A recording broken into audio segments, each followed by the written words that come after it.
বর্তমানে যা সময় এসেছে আপনাকে চাষ করলেই হবে না, আপনাকে একটু বুদ্ধি খাটিয়ে চাষ করতে হবে। তো বিগত দিনে আমি এই নিয়ে সিরিজ আকারে একটা ভিডিও করছি আজকে। তো আপনারা যদি বিগত দিনের পর্বগুলো না দেখেন অবশ্যই সেই পর্বগুলো দেখে আসবেন।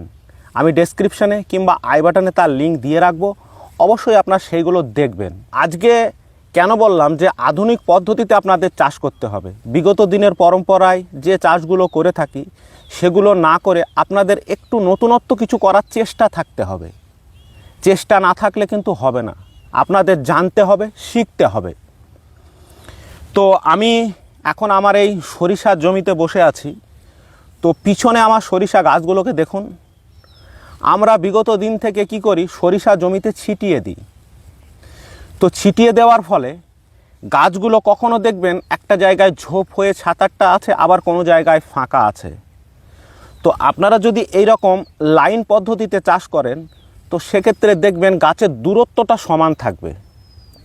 আর দূরত্ব সমান থাকলে কি হবে, প্রত্যেকটা গাছে মাটি থেকে সে সম পরিমাণে খাবার পাবে।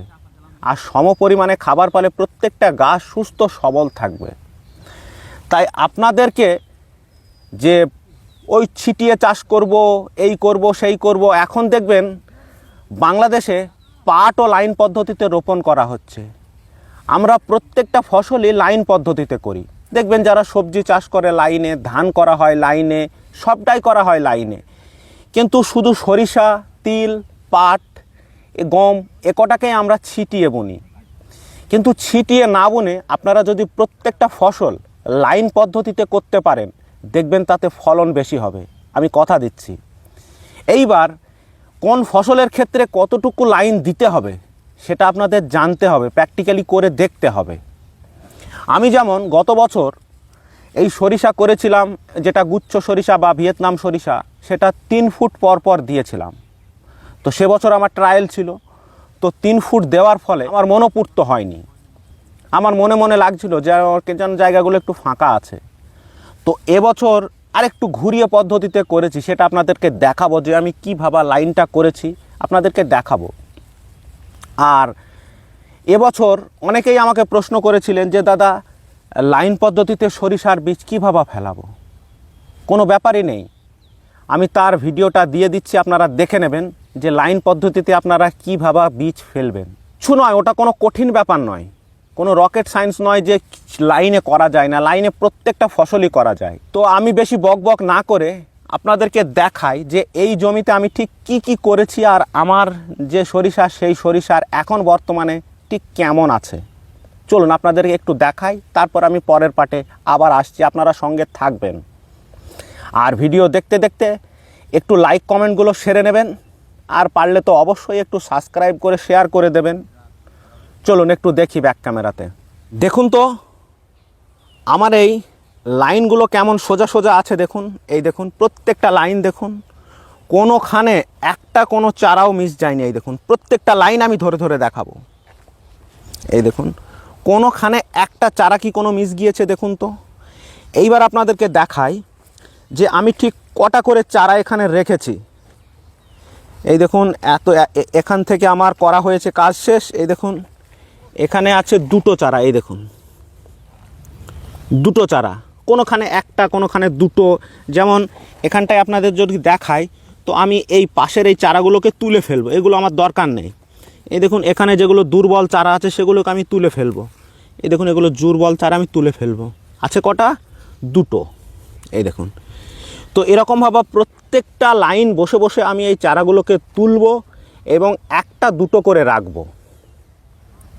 দূরত্ব তো দেখুন, এই চারা থেকে এই চারার দূরত্ব আছে 2 ফুট মতো, এই লাইন থেকে এই লাইন 2 ফুট।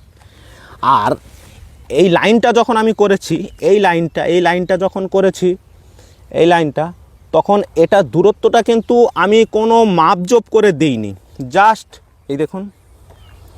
তো এটাকে আমি দিয়েছিলাম আনুমানিকভাবে। তো আনুমানিকভাবে এই দেখুন কোনোটা মুঠো হাত, কোনোটা 1 হাত, এই রকম লাইনে আছে এই চারাগুলো। কতটা সুন্দর লাগছে দেখুন। আর জমিতে এইরকম ফাঁকা থাকলে ঘাস তো জন্মাবেই, তো ঘাসও প্রচুর পরিমাণে জন্মেছে। তো আপনাদের জমিতে, রায়ের জমিতে যদি আপনাদের সোঙা, বিরকিনি এরকম জাতীয় কোনো ঘাস হয়, আপনারা বিনা দ্বিধায় অ্যাজিল কিংবা তরগা সুপার স্প্রে করতে পারেন। দেখুন আমার এই জমিতে ঘাস হয়েছিল, তো আমি তরগা সুপার দিয়েছিলাম। এই দেখুন, তো এগুলো ডগা থেকে মরতে বা শুকোতে শুরু, এই দেখুন খুলে চলে আসলো এমনি। তো এই ঘাসগুলো সব এই দেখুন সব খুলে চলে আসছে, তার মানে এর পচন বা মরণ শুরু হয়ে গেছে।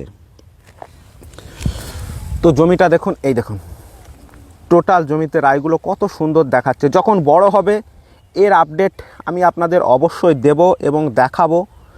এই দেখুন আমার এখানে আছে, ওদিকে ও জমিটাতে ওটাতেও লাইনে আছে, আর আমার এদিকে আছে সেই মৌসুম্বির বাগান, এদিকে আছে কাঁঠাল বাগান।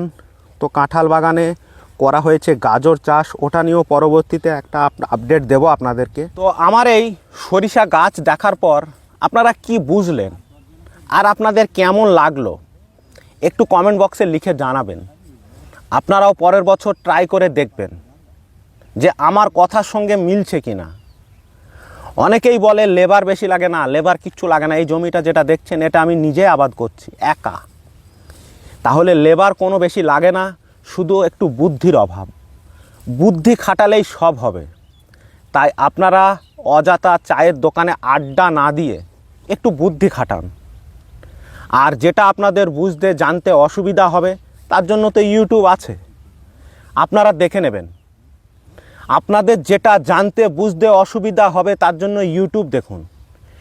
আবারও বলছি, ইউটিউবে যেমন 10 লক্ষ টাকা এক বছরে আয় করার পেয়ারা বাগান থেকে ইউটিউবার আছে, না ভালো ইউটিউবারও আছে যাদের কাছ থেকে কিছু শিখতে পারবেন। তো আপনারা সেই সব ইউটিউবারের ভিডিও দেখুন, কিছু শিখুন আর নতুন নতুন কিছু অ্যাপ্লাই করুন। তাহলেই হয়তো বাংলার চাষিদের এই দুর্দশা একদিন ঘুচবে। তো যাই হোক, ভিডিও শেষ করছি। আপনারা সুস্থ থাকবেন ও ভালো থাকবেন এবং মন দিয়ে চাষ করুন।